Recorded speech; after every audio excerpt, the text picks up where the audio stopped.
Tell me I know that Reclaim New York came out last week and urged people to come to the public hearing. We're talking about term limit extension from 8 to 12 years, something that the community, the city voters voted on back in 1993, overwhelmingly passing term limits and placing them at 8 years. So it seemed that the mayor and others wanted to extend the term limits, and they did it. What's your take? The optics didn't. I didn't think it looked all that good.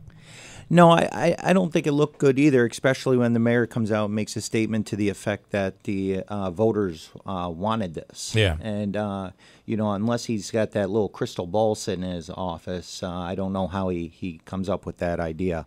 I think it would have been a much better way of moving that legislation forward if he offered it up as a referendum vote and left it to the voters, because the voters made it very clear back in 1992 by a 2-to-1 margin of supporting term limits to 8 years. Yeah, it was in the 60s. I mean, like 67%, something like that. I forgot what the exact percentage was, but it was about a 2-to-1 margin. Yeah, it was big. And I think it was 12,000 votes to 6,000 votes or something close to that. Yeah. So it's shocking that the Common Council as well as the mayor would support this legislation.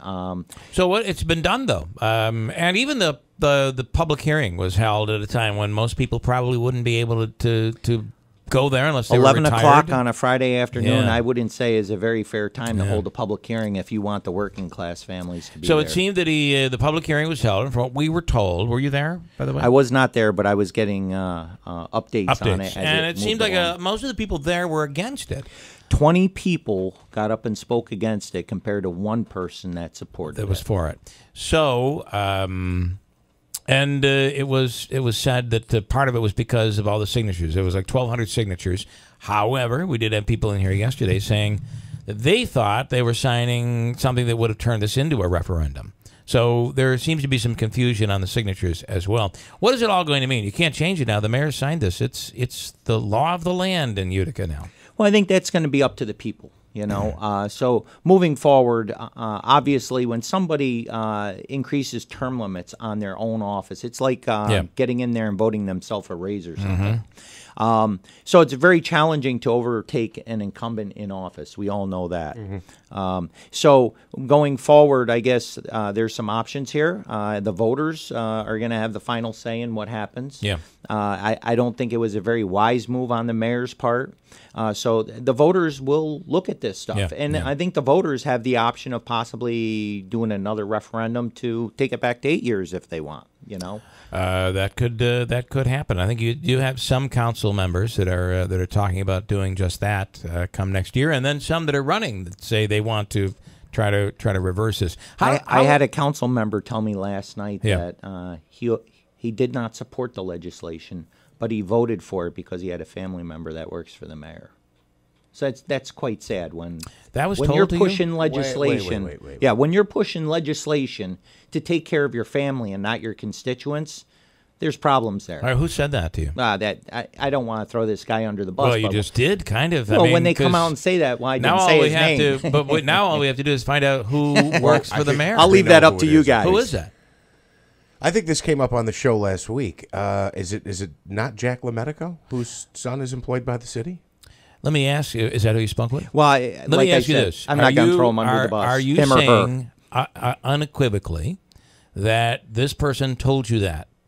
Personally? This person told me specifically that he did not support the legislation, but he's got a family member that works for the mayor. And he told, but I guess my question that I'm trying to clarify is he told you that you're not getting this secondhand. No, directly to my face. But the thing that's challenging here, Greg, is this happens all over the state. Bill, I'm sorry, Bill. This happens all over the state. Yeah. I apologize That's again. All right. I could this be happens Greg. all over I don't the look state. like a Greg, but this happens all over the state. Yeah. Where people's family members are hired by politicians, and then they can't turn around and do anything about it. You know, we're going to have to call up LaMedico and ask him if he told you that. Oh, please do.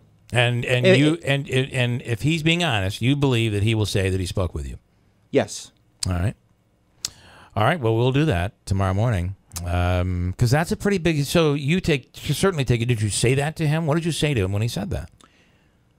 I was a little taken back by it, quite honestly. As I talked to my other coworkers within our organization, I brought that up to them. I thought it would floor them just as much as it floored me. Yeah. And they said, John, this goes on all over the state.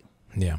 This is part of the problems of why Reclaim New York has done what we've done so far in getting citizens engaged with their government, because we can see our government has problems. Did the statement just come out and then it changed, or did you fear your son was going to lose his job? Well, it basically came up in the conversation when I looked at him and I said, why would you vote for that? Or do you support it, or something to that effect? And he clarified. He said, I don't support it, but I had to vote for it. So that made it clear. I said, there's something wrong. And this is the problem, Bill. But he specifically said, he didn't imply, but he specifically said, I have a son that works for the mayor? A family member. Yeah. Okay. So, but let's go take this back to really what the heart of the problem here is. You have issues within state government, within local government, where folks do things that are not in the best interest of their constituents. Right. They are elected to represent their constituents, okay? And they actually take an oath to do that. And these folks obviously are not doing that, okay? All right, and especially when they're voting on their own term limits. I went and spoke myself personally in front of the council twice on this. And I said, listen, if you must do this, you should do it for new incoming people, not for yourselves. Right. Because they're serving themselves, basically, when that happens. I think that's a good point. I think it's a very good point. However, where is Andrew? Where is he, by the way? He's... let me check. Don't everybody leave me. Because I want to break, and I'd love to see if we can grab Jack LaMedico right now and clear this out, because you understand that this is the takeaway from this interview. Absolutely, that's fine. And But I think it's important it's that a headline for us. I think it's just as important to get across the fact that Reclaim New York's stake in this is we want to educate the public and get them engaged with the government. Okay. Our system was set up years ago so that the public was part of the process. Please do not tell me that's what's going on, because I'm going to have a fit if that's what's happening. I'll break in a second. I'm sorry to interrupt. Thank you, Bill. Let somebody try to get to Jack now, okay? I want to come right back, and let's nip this in the bud. Make sure we know exactly what happened in that statement, because I think the voters, the people of Utica, deserve to know if this is true, what you're telling us. That is horrible, right? That's horrible for the people of Utica. Tell you on the air. Okay, Jack said to tell the guy on the air that he's full of blank, and it's the S word. He's calling you a liar. How do you respond to that? Well, he's going to say what he's going to say, and I can't control what this guy says. But where did he tell you this? Where were you guys? At the American Legion on Herkimer Road. All right. And this was last night he told you this? It was last night. As a matter of fact, he came back to go to my reclaim training. And was there something that was said about his son's pension? He made mention that he would have a retirement. He'd have a retirement. Manaski? Because I have to tell you, we specifically asked Jack. Right, I'd like to bring. Can you find the clip where we had Jack on? Can we pull that up before we get out of here? I can try. Yeah. Because I specifically asked about this, and Jack said, "Listen, my kid's a janitor. I'm going to paraphrase. My kid's a janitor. You think I voted this way to protect him? He can find a job somewhere else. He doesn't need a job as a janitor at City Hall. But now the issue of retirement comes into play and having some sort of a pension." I mean, Jack seems like a real nice guy. It was the first time I had met the guy. I had never met him before. Maybe shook his hands at a meeting just saying, nice to meet you, that kind of thing. But I have never met him outside of his council position. And it was quite shocking. But again, this goes back to more of what Reclaim's about. We need to get the citizens engaged with their government, because if you don't, they're going to vote for things like this. And what infuriates you the most, I mean, in this you say is all over New York State government. It's like, I'm voting this way to protect my such and such, so that friends and family, a big friends and family. Bill, that was the part that was the thing that floored me was not so much his statement, Jack's statement. I mean, I was a little taken back by it. But when I called up one of the other regional directors, and he's from down in the Long Island area, and I mentioned this to him, he said, this happens all over the state. It did not shock him one bit. It did not shock him one bit. He said, this happens all over the place. Did there come any time that you guys talked about that if the mayor had ever approached him and said, your son could lose his job if this... No, we had no conversation like that. Once he said that, I knew that I did not really want to entertain that conversation much further. And we talked about some other things. I guess he has a boat and this. So those personal things. But I do wanted to during the break we talked, and this is not how you wanted this interview necessarily to go. No, you kind of slipped up and said something, and I don't know if you noticed. Both me and Jeff our reaction. You had to know when you said something that caught our attention. That was it. Well, and I do think it is somewhat applicable to what Reclaim New York is trying to do. We're trying to get citizens engaged with their government because of things like the vote on term limits. I'm going to ask you, did we find the... I've got it right here. Let's play a little piece of the clip here when Jack was on the radio with us just last week. Here we go. Well, so what we had to do, and you could check on that for me, but I was told we could not do it at that time. The only thing we could have done is the way we brought it to the floor, and the 5 Democrats that agreed with it voted on. Did the mayor promise you anything? Were you offered a deal, position, family member? I mean, did he offer me a job?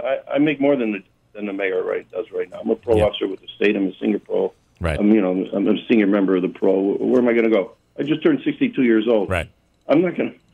I'm about to retire. Well, we were work anymore. The accusations that were made. The accusations were made as promises were made for family members, et cetera, these sorts of things. And I'll bring it. I'll leave it out there. My son works nights for City Hall. He's a cleaner. I think that if the mayor loses, doesn't get reelected, I think I probably could find my son a job cleaning somewhere else, or hopefully help him to get a better job. Or himself get a better job. I mean, it isn't like he was making $100,000 a year at City Hall. All right? So that's what he had to say about that. And just a few moments ago said you're full of blank. So he's challenging your credibility. It's his word versus yours. Did I hear the recording correctly when he said if the mayor doesn't get reelected, he could probably find his son a different job? He doesn't make $100,000 a year. So I think he's pretty much implying that if the mayor doesn't get reelected, his son's going to have to find a new job. Right. And that is, and I see what you're saying here, because that's so wrong from Jack's standpoint. It's so wrong potentially from the mayor's, but it's the system. So it's almost realized that as long as this mayor's in office, and I'm friends with the mayor, and I vote, and that my family, or my kid in this case, is going to have a job. But here's the other scary part, is that I also know that a new mayor coming in is probably going to get rid of the janitor because he's got some other friend that he wants to take care of, or she, and that is the system that is corrupt. It's not just in this particular, it's what is expected if the mayor exits, right? I doubt that a new mayor coming in is going to get rid of a janitor. It's ridiculous. All right. Well, I wasn't sure how I was going to be interested in this interview, John, but I'm far more interested than I thought I was going to be. So we may call on you again. All right. Thank you, Bill. Thanks for having me. And of course, it is Reclaim New York.